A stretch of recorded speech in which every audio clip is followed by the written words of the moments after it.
في الإسراء والمعراج حين أوصله إلى مقام لم يصل إليه قبله ولا بعده سواه،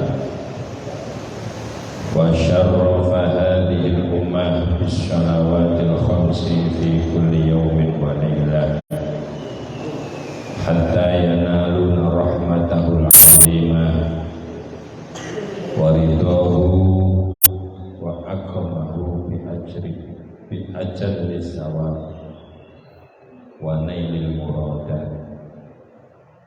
والصلاة والسلام على من دعا أمته إلى دخول الجنات وهم يدخلون الجنة كلهم إلا من أبى، من أطاعه دخل الجنة ومن عصاه فقد أبى.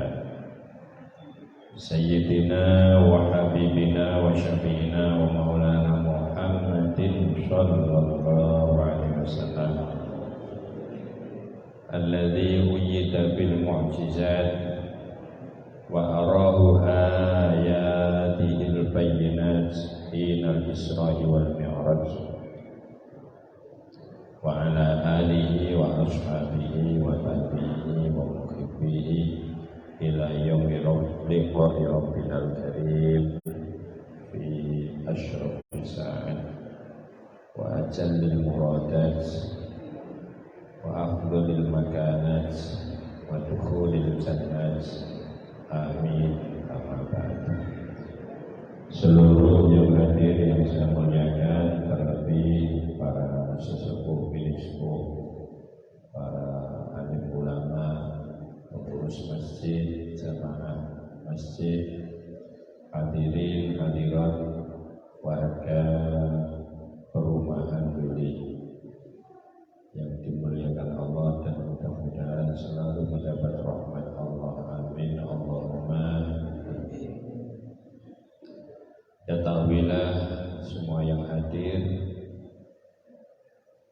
apapun yang kita cintai, siapapun yang kita cintai, ketika terpisah dari diri kita pasti ada rasa susah yang membekas. Tidak luput apa yang dirasakan oleh baginda Rasulullah Sallallahu Alaihi Wasallam di tahun ke-10 dari kenabian. Ada duka yang sangat mendalam yang dialami oleh baginda Nabi Muhammad Sallallahu Alaihi Wasallam, yaitu Sayyid Abu Thalib wafat. Itu di tahun ke-10 dari kenabian. Artinya di saat usia Rasulullah Sallallahu Alaihi Wasallam 50 tahun,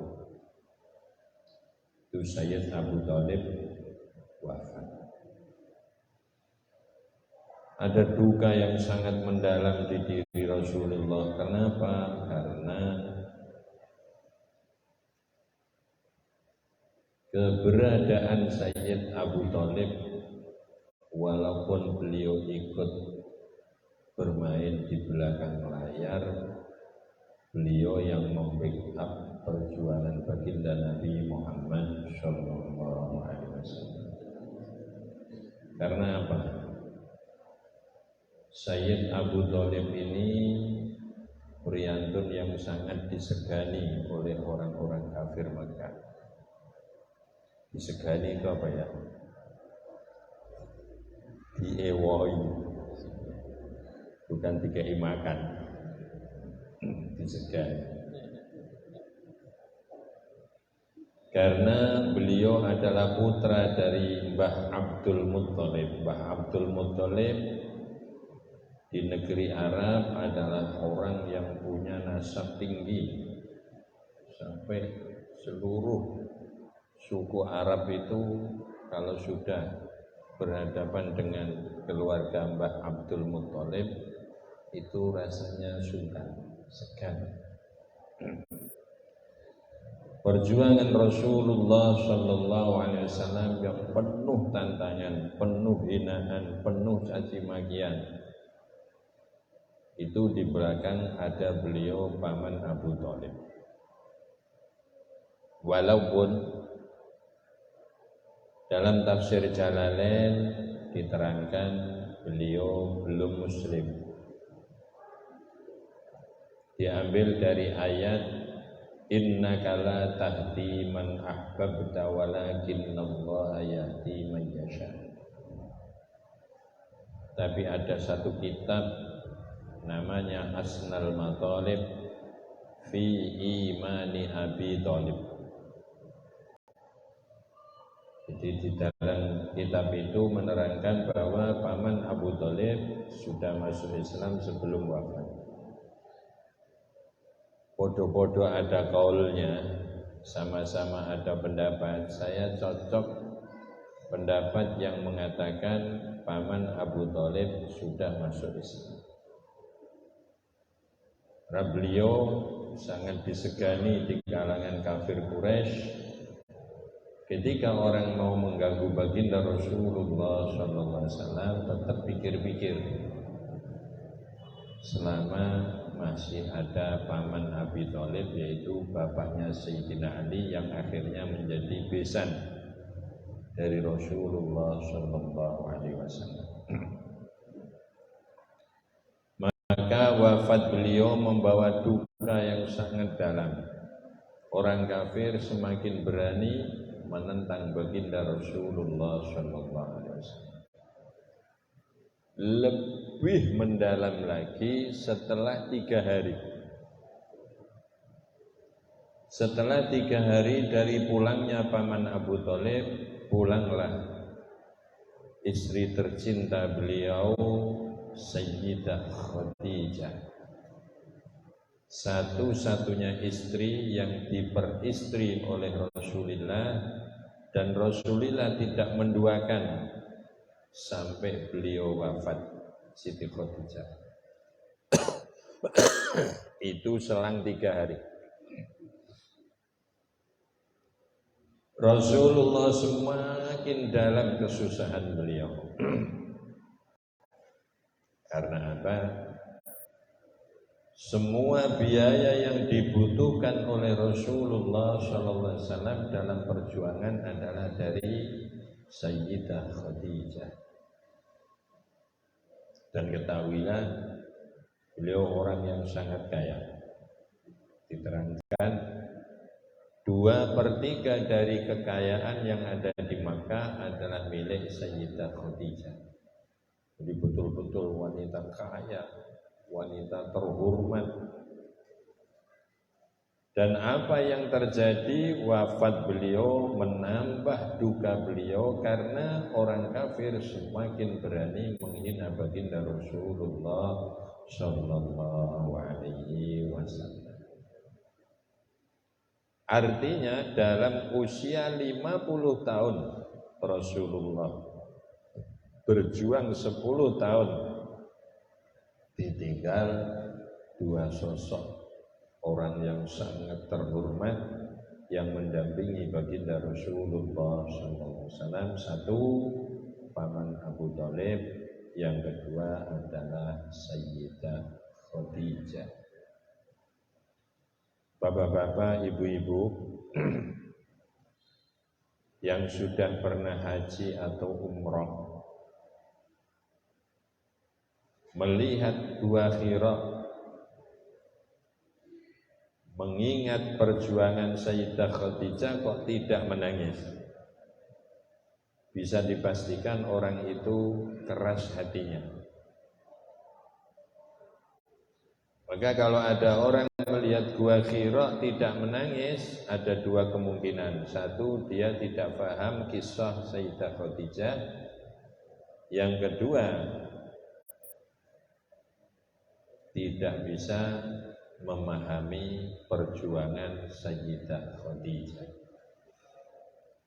Sayyidah Khadijah dengan Rasulullah terpaut 15 tahun. Rasulullah bertapa 40 hari di Gua Hira. Siapa yang mengirim makanan beliau? Sayyidah Khadijah.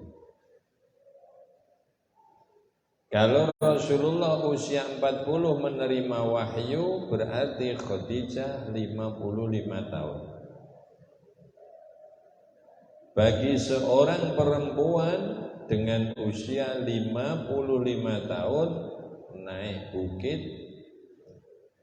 di Gua Hira yang tidak kurang lebih hampir sama ketinggian Muria, dan itu belum dikasih undakan begini, masih ngrekel. Maka kita bisa membayangkan seperti apa kesetiaan beliau terhadap baginda Nabi Muhammad Sallallahu Alaihi Wasallam, mengirim makanan untuk beliau yang sedang bertapa di Gua Hira selama 40 hari. Masya Allah. Pokok Pak, orang pergi umroh haji melihat Gua Hira kok tidak menangis, sudah bisa dipastikan orang itu belum pernah mendengar sejarah atau orang itu keras hatinya, tidak tahu seperti apa perjuangan beliau Sayyidah Khadijah. Usia 55 tahun. Kalau ibu-ibu yang hadir di sini berjalan 1 kilo saja tidak naik gunung, melelahkan apa? Melelahkan Bu? 1 kilo saja sudah sangat melelahkan, dan itu dijalankan oleh Sayyidah Khadijah. Maka kepergian beliau menambah duka baginda Rasulullah Sallallahu Alaihi Wasallam, yang akan lebih membuat kita semakin melihat kehebatan baginda Nabi Muhammad SAW adalah di waktu kurang lebih 11 tahun beliau di Mekah hanya dandani akidah. Karena apa? Wahyu tentang ibadah pertama kali adalah sholat. Dan sholat diberikan ketika Isra Mi'raj. Dan Isra Mi'raj terjadi setelah wafat Sayyidah Khadijah dan Sayyid Abu Thalib. Artinya apa? Selama 10 tahun lebih sedikit Rasulullah di Makkah membenahi tentang iman. Jadi seperti itu Pak, 10 tahun membenahi iman, belum ada perintah ibadah ini. Kenapa membutuhkan waktu selama itu? Ya, karena iman adalah segala-galanya. Sebelum iman terbenahi dengan baik, muhal ada orang mau menjalankan perintah Allah. Apa sebabnya? Semua perintah Allah pasti berat, walaupun hakikatnya ringan. Karena semua perintah Allah tidak ada yang dicocoki nafsu. Sholat nafsu tidak cocok, maka berat, walaupun hanya 4 menit. Puasa tidak dicocoki nafsu, berat sekali. Zakat apalagi keluarkan uang, di mana uang adalah kesukaan manusia. Wa innahu li hubbil khairi lasyadid. Al khair artinya al mal. Semua perintah Allah tidak ada yang dicocoki nafsu, maka semua menjadi berat, dan sesuatu akan berat sebelum ada keimanan. Sudah sering saya sampaikan di ngaji rutin. Saya mau tanya bapak-bapak dan ibu-ibu yang punya pekerjaan rutin, 1 hari membutuhkan waktu berapa jam pekerjaan kita? Berapa Pak? 8 jam. Kenapa pekerjaan yang membutuhkan waktu 8 jam bisa terselesaikan dengan baik, padahal berat?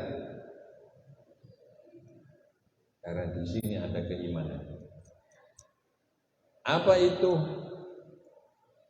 Yang menjalankan pekerjaan punya keyakinan nanti sore dapat uang 100.000. Itu iman. Yakin.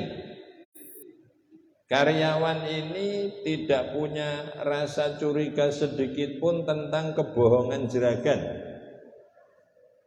Dia punya yakin, dia punya keimanan, saya nanti sore pasti dapat uang 100.000. Maka 8 jam menjadi ringan. Tapi kenapa 5 menit menjadi berat? Ini artinya iman kita sedang ada masalah. Yang 5 menit dengan upah yang tidak pernah akan ada di muka bumi, jumlah uang seberapapun banyaknya untuk mengupahi 5 menit sholat. Jadi kalau di muka bumi ini dikumpulkan semua mulai dari Amerika sampai Afrika sampai Indonesia mata uang yang ada untuk menggaji orang sholat satu kali saja zuhur saja tidak cukup. Itu kalau kita ingin tahu berapa upahnya sholat. Dengan pekerjaan yang seringan itu dan hanya butuh waktu 5 menit dengan upah yang tidak bisa dihitung, kenapa masih berat dan sulit untuk terselesaikan? Iman jawabannya. Maka iman membutuhkan pembenahan yang lama sekali. Maka Rasulullah membenahi orang Arab yang sudah hancur etikanya, yang sudah rusak pola pikirnya, yang sudah hilang kesadarannya tentang berpikir tentang iman, dibenahi dalam kurun waktu kurang lebih 11 tahun. Pendek cerita, kesusahan yang mendalam, Allah menghibur beliau. Apa yang diberikan oleh Allah sebagai tombol hati terhadap susah yang mendalam, yaitu diperjalankan dalam peristiwa Isra Mi'raj. Maka ayatnya istimewa. A'udzu billahi minasy syaithanir rajim. Bismillahirrahmanirrahim. Subhanalladzi asra bi'abdihi laylan minal masjidil haram ilal masjidil aqsa alladzi barakna hawlahu linuriyahu min ayatina innahu huwas sami'ul basir. Subhanalladzi asra bi'abdihi, maha suci zat yang telah menjalankan seorang hambanya lailan, di waktu malam hari yang hanya sebentar, minal masjidil haram ilal masjidil aqsa, dari masjidil haram ke masjidil aqsa, alladzi barakna haulahu, yang telah kuberkahi sekelilingnya masjidil aqsa. Untuk apa? Linuriyahu min ayatina, untuk ngelencerkan Rasulullah. Linuriyahu itu untuk ngelencerkan Rasulullah, untuk menunjukkan tanda-tanda kekuasaan Allah di saat itu.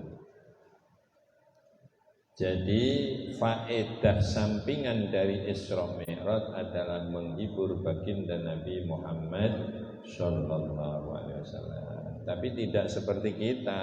Kalau kita sumpek, hiburannya ke pantai. Pulang dari pantai tambah sumpek. Kalau sebelum ke pantai sumpeknya itu 70%, pulang dari pantai tambah 80%. Kalau kita itu hiburannya ke Bonbin, ketika di Bonbin ya seneng wong ketemu saudaranya banyak. Tapi pulang dari Bonbin bertambah 15% sumpeknya. Tapi Rasulullah dikelencerkan oleh Allah linuriyahu min ayatina. Sepulang dari kelencer, imannya semakin tebal, semakin kuat. Linuriyahu min ayatina. Jadi kelencernya Rasulullah. Di sini yang akan saya bahas bukan masalah kelencernya, karena itu manfaat sampingan. Nanti hanya akan saya ambil 2 poin mengingat waktu. Pertama, subhanalladzi asra bi abdihi. Maha suci zat yang telah menjalankan seorang hambanya.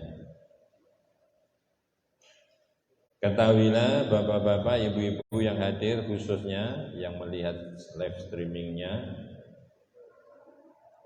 Rasulullah punya pangkat tidak kurang dari 100 pangkat. Masa? Ya. Dan pangkat Rasulullah tertulis di tembok Masjid Madinah. Cuma sayang saudara-saudara Wahabi kurang membaca tulisan itu. Akhirnya tidak memahami. Itu tertera itu, jentrek-jentrek. Muhammadur Rasulullah, Nabiyullah, Safiyullah, Habibullah, Al-Hadi, An-Nur, Asy-Syafi, Al-Musyaffa. Terus kalau tidak percaya, nanti kalau bapak-bapak ibu-ibu umrah, kalau jamaah sholat, jangan di soft paling belakang, soft paling depan, minimal 3 soft lah. Nanti akan tahu pangkat Rasulullah yang tertulis di tembok Masjid Madinah. Di situ ada Al-Hadi, Asy-Syafi, Al-Musyaffa. Asy-Syafi yang pemberi syafaat. Al-Musyaffa artinya orang yang setiap mengajukan syafaat pasti di-ACC oleh Allah. Itu Al-Musyaffa. Maka banyak orang yang tidak percaya dengan syafaat karena tidak mau membaca. Maka bacalah Iqra, Iqra. Membaca itu penting. Yang saya sampaikan ini nanti, kenapa Rasulullah dengan sekian ratus pangkat tapi kok diambil yang bi'abdi. Subhanalladzi asra bi'abdihi. Ada apa di situ? Ketahuilah, peristiwa Isra Mi'raj ini Allah akan mengangkat derajat baginda Nabi Muhammad SAW dalam posisi makom tertinggi yang tidak akan pernah ada satu makhluk pun, walaupun itu malaikat Jibril, akan sampai di makom itu. Tidak akan pernah. Tapi Allah mengatakan bi abdi. Ini pelajaran besar. Artinya seolah-olah Allah dawuh, "Hei semua yang mendengarkan cerita Isra Mi'raj, semua yang membaca tentang kisah Isra Mi'raj, ketahuilah kekasihku yang paling aku cintai, makhluk yang paling mulia, makhluk yang paling tinggi derajatnya, itu adalah abdi, hambaku. Kalau basa Jawane budakku. Kalau yang Rasulullah dengan sekian ratus pangkat masih Abdullah, apalagi kita. Maka seolah-olah Allah bilang, sekarang kamu punya pangkat apa sehingga tak suruh sholat kok enggak mau? Ogah-ogahan. Inginnya mencari apa kamu?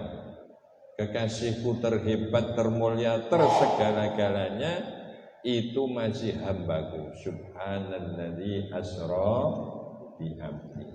Maka satu isyarah bahwa peristiwa Isra Mi'raj dan sholat yang akan diambil oleh Rasulullah adalah akan menyadarkan manusia sesadar-sadarnya siapa sebetulnya diri kita ini. Tidak lebih hanyalah Abdullah, hamba Allah. Maka bisa dibuktikan, Pak. Sholat yang dijalankan dengan benar, sempurna dan baik pasti akan menjadikan orang itu sadar tentang siapa dirinya sendiri, yaitu Abdullah. Tidak mungkin orang yang sholatnya baik kalau dia orang kaya akan keluar sifat kikir, tidak akan ada. Tidak akan pernah ditemukan setinggi apapun pangkat orang itu, jenderal bintang 9 umpama, jenderalnya NO,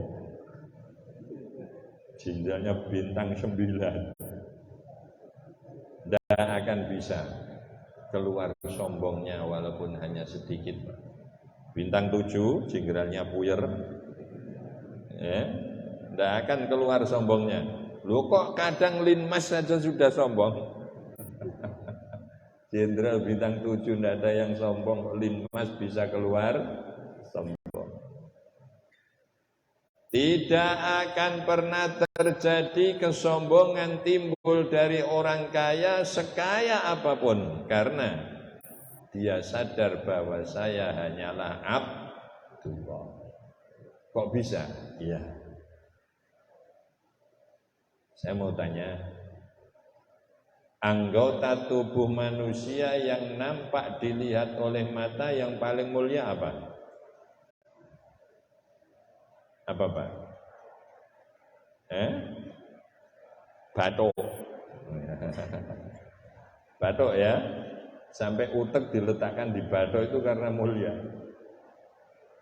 Coba, ini ada Kepolo mampu berpikir menghasilkan uang sekian ratus triliun seperti otaknya Bapak Habibie.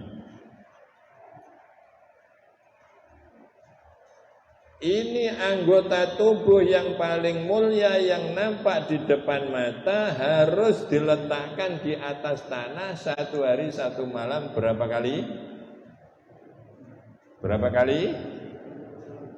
Kok 17 ya?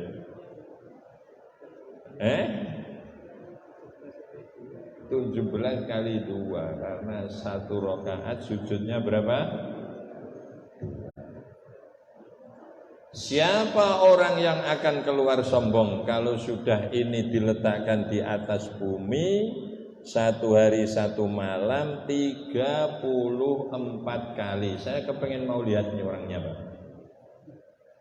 Dia nanti adanya hanya ingin menghormati orang lain, menolong orang lain, ingin menjadi orang yang bermanfaat, tidak kepingin menjadi orang yang mengganggu orang lain.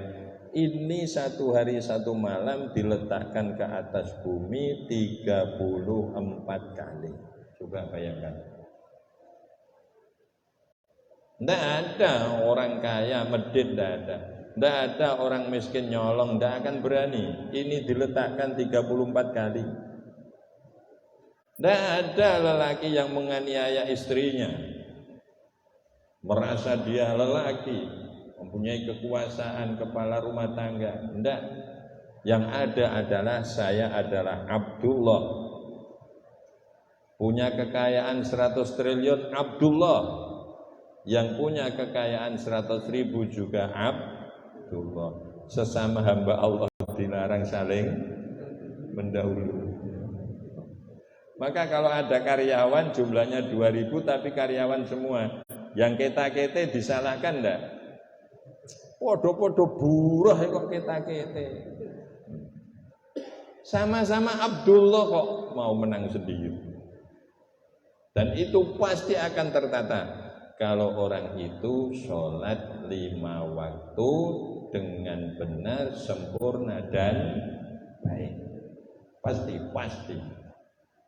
Allah kalau dawuh jangan dikasih insya Allah. Ya. Utslu ma uhiya ilaika minal kitabi wa aqimis shalah. Innas sholata tanha 'anil fahsya'i wal munkar wa la dzikrullahi akbar wallahu ya'lamu ma tasna'un. Innas sholata.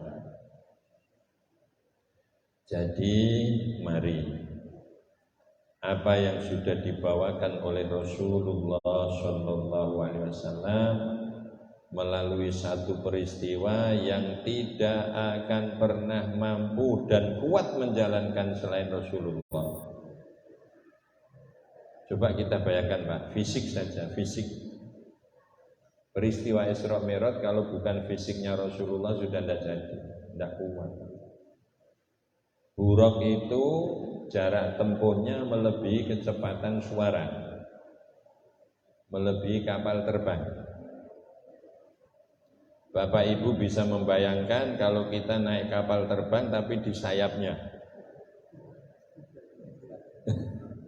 dikasih kursinya diikat kenceng, terus sampai diikat juga di atas kursi, diterbangkan dengan kapal terbang. Itu turun tinggal talinya. Lu betul ini, mata copot, perut blodol dengan kerasnya angin. Tapi Rasulullah naik Buraq tanpa harus ada pelindung dan Rasulullah kuat. Yang lebih heran lagi, masuk di tempat yang hampa udara tanpa oksigen. Masih hidup apa wafat Rasulullah? Coba bisa kita bayangkan ya, itu baru dilihat dari fisik loh. Maka Isra Mi'raj adalah mukjizat.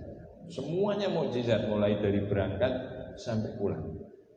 Itu peristiwa Isra Mi'raj. Semua yang hadir yang saya muliakan, ketika Allah memerintahkan satu perintah untuk kepentingan hambanya, maka sangat dolim ketika hamba itu tidak mau menjalankan.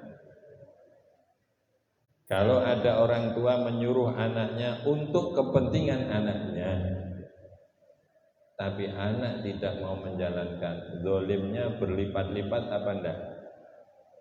Berlipat-lipat, karena bukan untuk orang tua. Dan sholat adalah untuk diri kita masing-masing. Ada sebuah cerita, ada orang ahli bangunan, dia ikut di jeragan yang sangat kaya raya, berapa puluh tahun ikut. Pikirannya, saya kok sekian puluh tahun kok belum diistimewakan ya oleh jeragan saya. Itu yang ada baru 2 tahun sudah dikasih mobil. Itu ada yang 5 tahun juga dikasih mobil. Saya kok belum dikasih apa-apa sama jeragan saya. Satu saat dia kepingin istirahat. Jeragan, mungkin 1-2 tahun lagi saya kepingin berhenti. Oh gitu, silahkan kamu berhenti, tapi saya tolong bangunkan bangunan. Tanah ini itu lebarnya segitu, kamu bikin, terserah kamu. Kamu bangun 500 meter persegi, monggo. 1000 meter persegi, monggo. Bikinkan bangunan yang bagus ya, dengan apa lantai-lantainya. Waduh, kepengen pensiun malah masih dapat tugas 1 kali lagi. Bangunnya dianggap yang penting sudah tak bangun. Dia ngambilnya hanya 10 kali 20. Ininya ya keramik, ya, plafonnya ya biasa saja. Setelah selesai jeragan, ini sudah selesai. Apa kata jeragan? Yang kamu bangun itu hadiah untukmu. Wah, ini orang gelonya setengah mati. Kalau seandainya saya tahu ini yang saya bangun untuk saya akan ambil 20 kali 100 meter. Lantainya tak kasih marmer yang terhebat. Loh kok nggak taunya bangunan itu untuk saya? Bayangkan Pak, sholat yang kita jalankan satu pun tidak ada yang untuk Allah. Sholat itu untuk kita.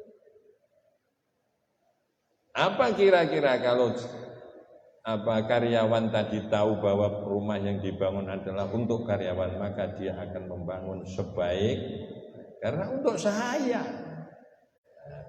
Sholat ini adalah untuk diri kita masing-masing. Semua yang hadir yang dimuliakan Allah, mari kita masuk pada ayat inna sholata tanha anil fahsya'i wal munkar. Yang di mukadimah tadi saya mengatakan sholat akan menyadarkan manusia sesadar-sadarnya tentang siapa diri kita masing-masing, yaitu tidak lebih hanyalah Abdullah. Inna sholata, ini hebatnya bahasa Arab, hebatnya Al-Quran, ya. Inna itu ada taukid. As-sholata ada alnya, tidak inna sholatan tapi inna sholata. Kemudian ada tanha anil faksha, ada alnya lagi, wal mungkar ada alnya lagi. Ini kalau diartikan sesuai disiplin ilmu yang ada di situ, ketahuilah sungguh sholat yang sudah dikenal oleh Allah tentang baiknya pasti akan mampu mencegah dari semua perbuatan jelek dan semua perbuatan mungkar. Masya Allah.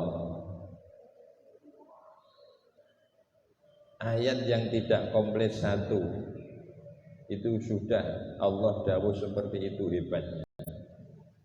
Sungguh sholat yang sudah dikenal baiknya oleh Allah pasti akan mencegah semua perbuatan jelek dan semua perbuatan keji atau mungkar. Yang perlu dipahami pertama adalah inna sholata yang ada alnya, sholat yang benar, baik dan sempurna. Pasti. Maka tidak akan kita bisa menemukan orang yang sholatnya baik, dia kaya tapi kikir. Tidak akan pernah ada, Pak. Kalau sampean ketemu, berikan contoh pada saya dan sampean tak kasih hadiah semintanya. Kalau yang sholat dengan baik dan sempurna itu adalah pejabat, tidak akan pernah dia tidak mementingkan kepentingan rakyat lebih dahulu. Kalau yang punya sholat sebaik itu orang fakir, tidak akan pernah berani mencuri, menipu orang, walaupun dalam posisi sefakir apapun. Kalau yang sholat itu orang lelaki, tidak akan pernah menterlantarkan istri dan anaknya, walaupun dengan segala beban yang harus ditanggung, dengan segala kekurangan dalam hidupnya. Kalau yang sholat dengan baik dan benar adalah seorang istri, tidak akan pernah orang itu berani tidak taat kepada suaminya, walaupun dalam posisi apapun, sakit sekalipun. Kalau yang sholat itu orang tua, tidak akan pernah mengabaikan tanggung jawab terhadap anak. Kalau yang sholat itu anak, tidak akan pernah yang durhaka kepada orang tua. Pasti. Kalau toh seandainya bapak-bapak ngomong, saya pernah menemukan orangnya ahli sholat, nuwun sewu, tapi jeng renteno duit. Saya tetap menjawab, sholatnya pasti ada masalah. Entah dia itu wudunya keliru tapi dia tidak tahu, atau pakaian yang dibuat sholat itu sebetulnya ada najisnya tapi tidak paham, karena yang mencuci istrinya tidak pernah ngaji tentang menghilangkan najis, atau di tengah-tengah sholat ada rukun yang ditinggalkan karena tentang ilmu sholat belum didalami. Selama sholat itu baik, pasti maka Allah itu kalau dawuh ndak boleh sampean pakai insya Allah ya. Pesen Mbah Yai saya, nek Allah sing dawuh karo Kanjeng Nabi aja mbok insya Allah. Insya Allah jangan, pasti. Tanha anil fahsya'i wal munkar. Nah, sekarang salat ada zahir, ada batin.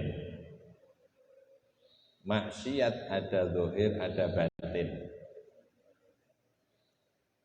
Bagi kita yang baru sholat zuhur batinnya belum, sini Allahu Akbar tapi sini mengumpat orang lain,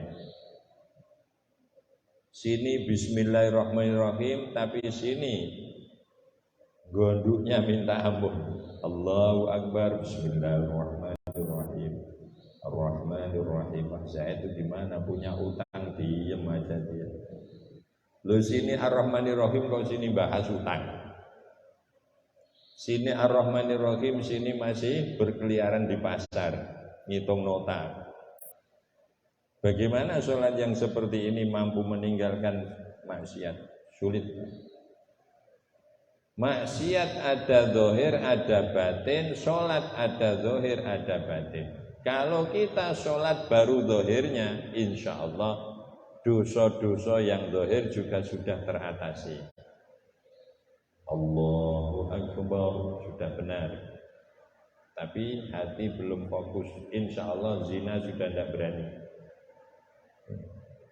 Minum minuman keras sudah tidak berani. Membunuh orang sudah tidak berani. Tapi hasud masih ada di sini. Karena ketika Allahu Akbar tidak ke sini.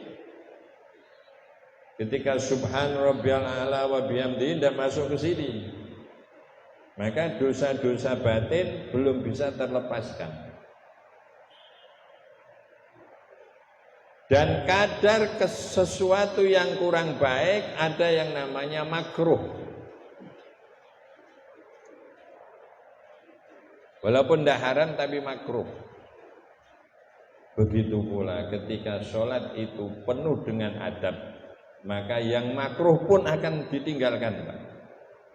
Itu istimewanya sholat. Kalau kita sholat sudah kurang adab, nuwun sewu, sudah pakai kaos oblong, di gegernya ada gambarnya wong wedok melet. Masya Allah, usolli fardhu zuhri wong wedok melet. Wis ngono ngisore ditulisi sing ngeti wong edan. Malah sampean sing ngeti melu salah.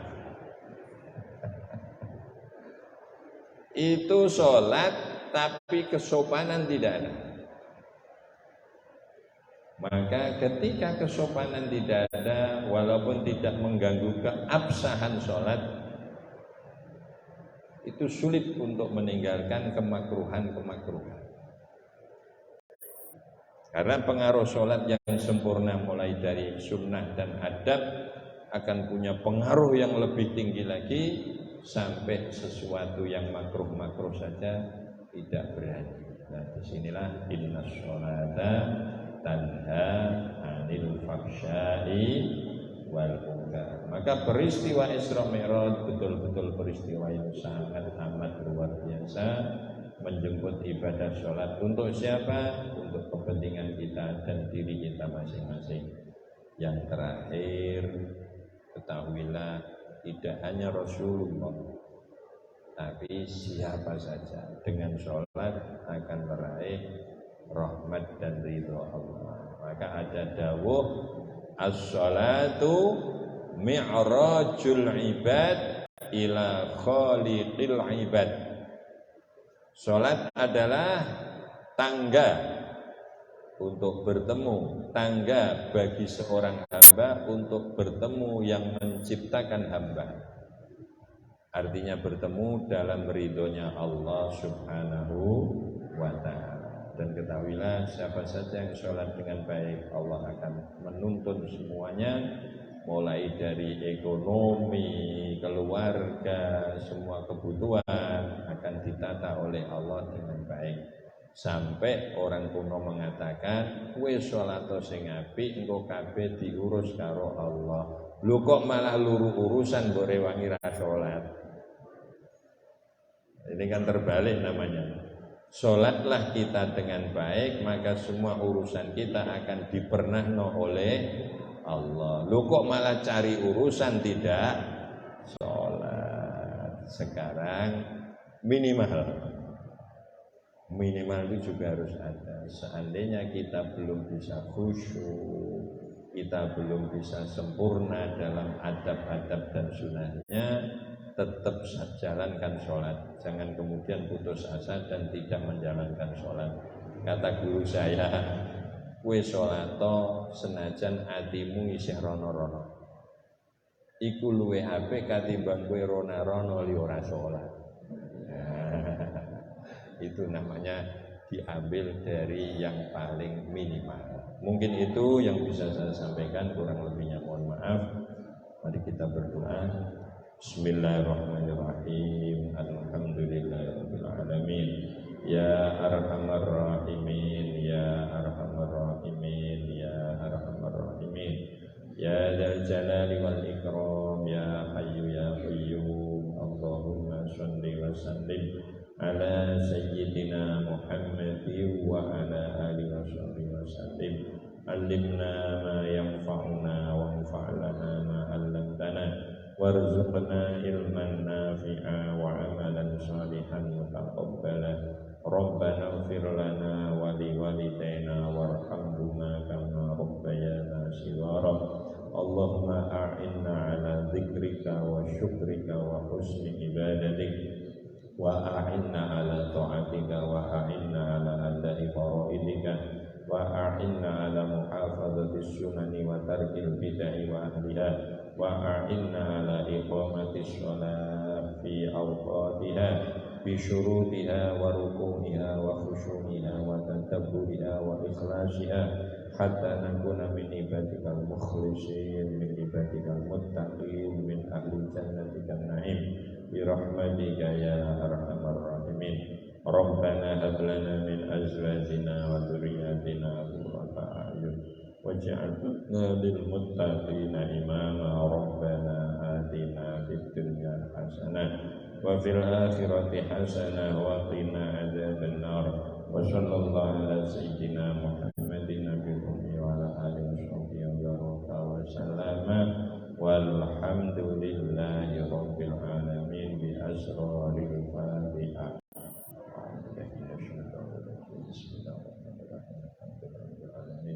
Ar-Rahmanir Rahim, Maliki yaumiddin, iyyaka na'budu wa iyyaka nasta'in, ihdinas siratal mustaqim, siratal ladzina an'amta 'alaihim ghairil maghdubi 'alaihim waladdallin. Kurang lebihnya mohon maaf. Assalamualaikum warahmatullahi wabarakatuh.